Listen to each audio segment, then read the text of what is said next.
IT video tutorial में आपका स्वागत है। लास्ट टाइम मैंने एमएस एक्सेल में मार्कशीट बनाना सिखाया था और हमारा एक कॉलम रह गया था परसेंटेज। तो परसेंटेज निकालने के लिए हमें पहले समझना होगा कि परसेंटेज निकाला कैसे जाता है किसी भी विद्यार्थी का। परसेंटेज का एक फॉर्मूला होता है जो सबको पता होगा, अगर आपने निकाला होगा अपना परसेंटेज अपने पिछले क्लास का, जिसमें अंश में होता है प्राप्तांक और हर में होता है पूर्ण अंक गुणित 100। इस तरह हम परसेंटेज निकालते हैं।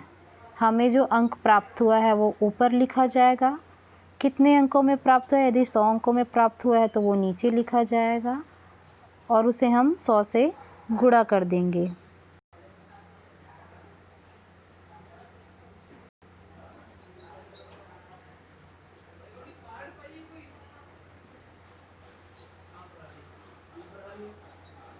मान लीजिए हमें 85 अंक प्राप्त हुए हैं 100 अंकों में, गुणित 100, तो हमारा प्रतिशत हो जाएगा 85%।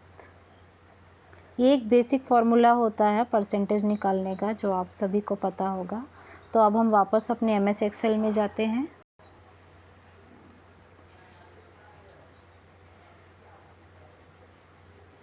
यहाँ हमें परसेंटेज निकालना है, तो यहाँ भी बिल्कुल हम वैसा ही फॉर्मूला लगाएंगे, प्राप्त अंक बट्टे पूर्ण अंक गुणित 100।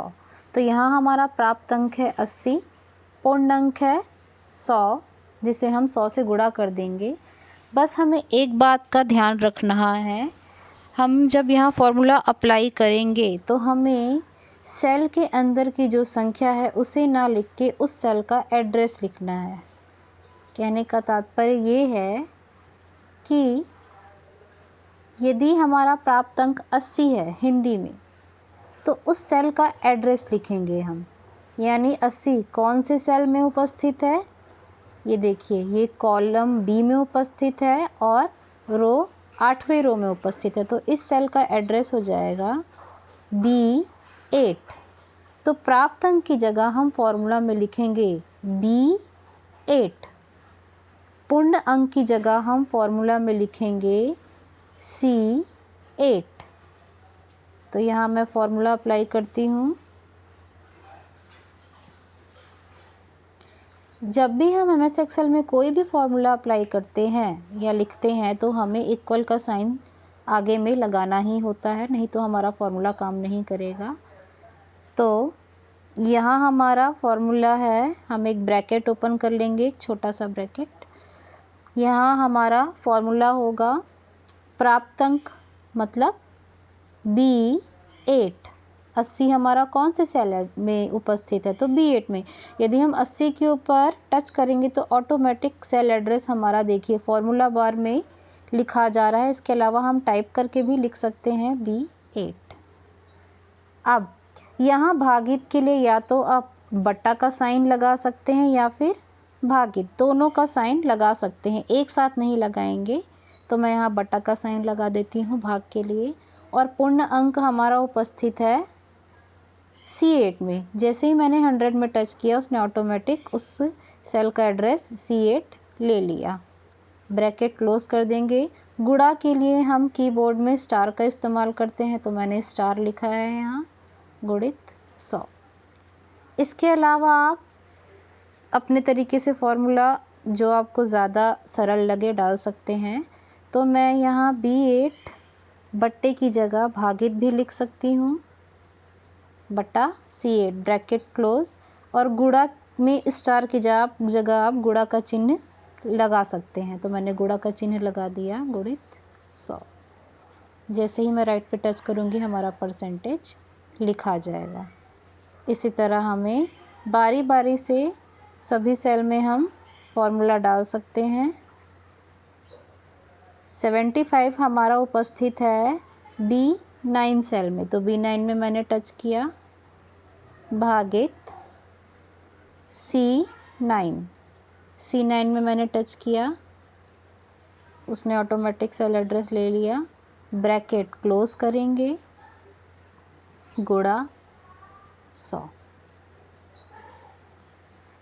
अब अगर हमारे पास ज़्यादा डेटा है, हमारा कॉलम ज़्यादा लंबा है या सब्जेक्ट ज़्यादा हैं, तो हम ज़रूरी नहीं है कि हम बारी बारी से परसेंटेज निकालने के लिए फॉर्मूला अप्लाई करें। हम इसे ड्रैग करके भी सीधे परसेंटेज ला सकते हैं। ये देखिए, जैसे ही मैं इसे नीचे तक ड्रैग करूँगी, ऑटोमेटिक सारे सेल में फॉर्मूला अप्लाई हो जाएगा और ऑटोमेटिक आपका परसेंटेज आ जाएगा। ये काम हम कंप्यूटर में भी करते थे, ये काम फ़ोन में भी हो सकता है। तो ये हमारा निकल गया परसेंटेज और मार्कशीट हमारा बनकर तैयार हो गया।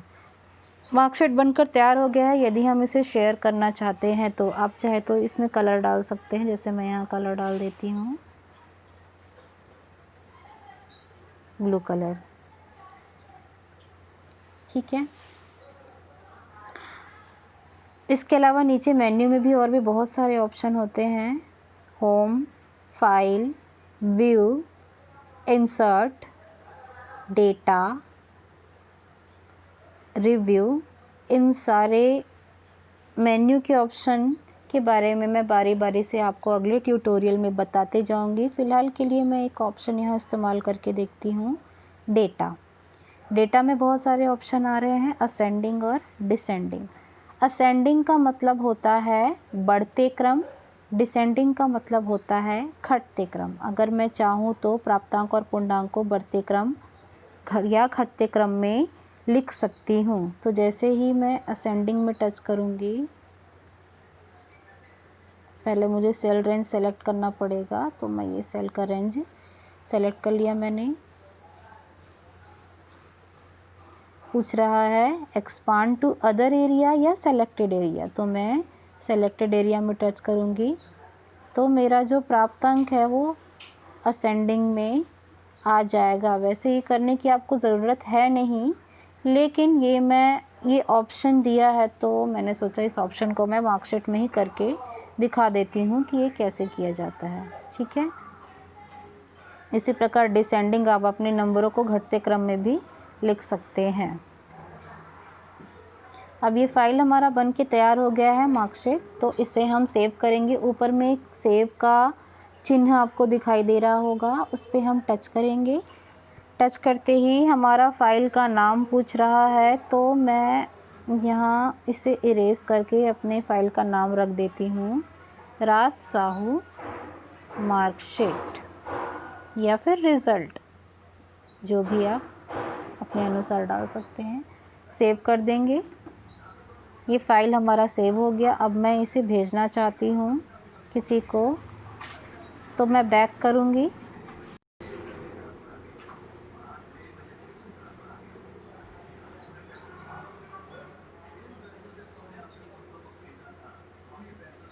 बैक करते ही ऊपर में मुझे राज साहू नाम का फाइल, यहाँ MS एक्सेल का फाइल दिखाई दे रहा है।